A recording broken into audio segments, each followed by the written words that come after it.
Okay, guys, I watched Aftersun, the new movie by A24, which A24 has had a strange year this year. They had some really high highs for me. They had some movies that weren't quite up my alley, so some of the highlights, After Yang, I thought was really good.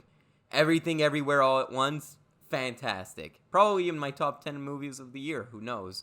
But then you had some that weren't so good. Bodies was painfully average. Not something you would expect from an A24. More something you would expect from a Blumhouse movie. And then you had X, which, I don't know how you make a movie about a slasher on a porn set boring, but X managed to do that. So anyway, what is Aftersun about? You have a woman who's now fully grown, and she starts to reminisce about her past with her father, who is now estranged, and she starts reliving these memories as she skims through a camcorder. So this whole movie is like jumping back and forth between present and past. I didn't like this movie. It was too slow. That's all I'm gonna say. This is very, very, very slow. This is directed by Charlotte Wells. Haven't seen any of her movies. First time I watched one of these movies. And the moment I knew I was not gonna like this movie was the first scene. Or a part of the first scene. We have a character who's sleeping in a hotel room. The little girl's sleeping in the hotel room, and her father is smoking a cigarette. And the camera's just on the fucking back of his head as we look outside through the porch. And we see the back of his head, and he's smoking a cigarette. He smokes the whole fucking cigarette.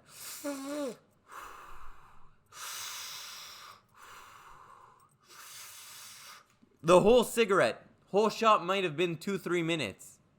And I was like, what's the point of this? Can we move on? Throughout the movie, my leg was shaking. My leg was shaking because I was trying to pedal this movie to make it go faster.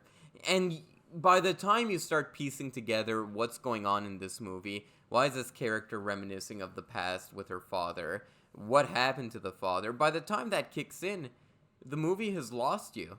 The movie loses their audience quite quickly because you're just left in the dark for so long.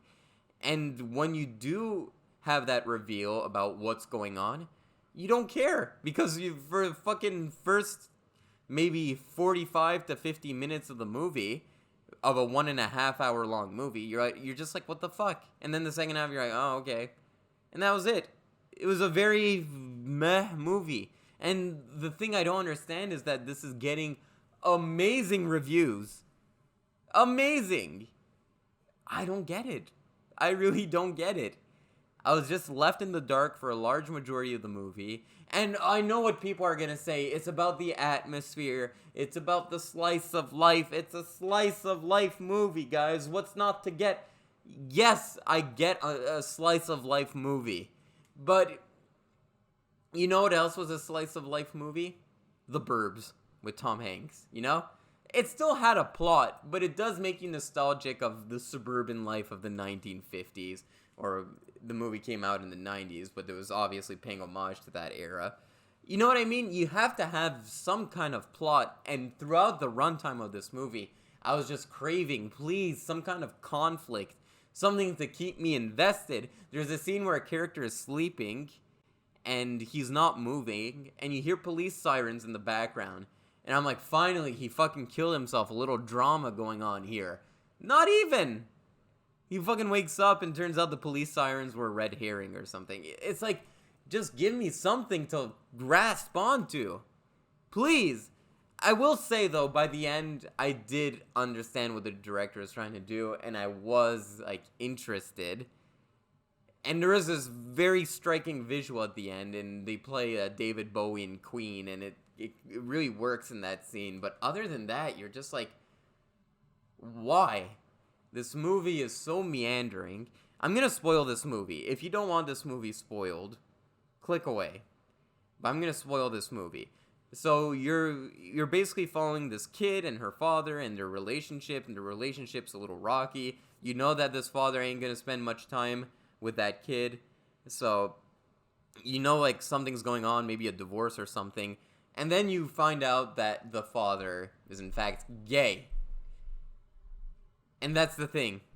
And I feel like it's like, okay, we've seen this plot before. We've seen, especially in recent years, we've seen so many times like the dad moves away from the family because it ends up that the father is gay or some kind of similar plot to that.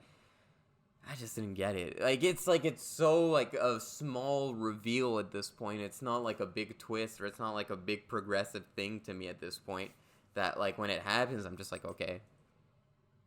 I don't know. Very boring movie. Very boring. I don't know what's up with me. Fucking picking these boring movies. I did have a good run for a while. A couple of good gems in there, but lately, alright. I'll see you guys around.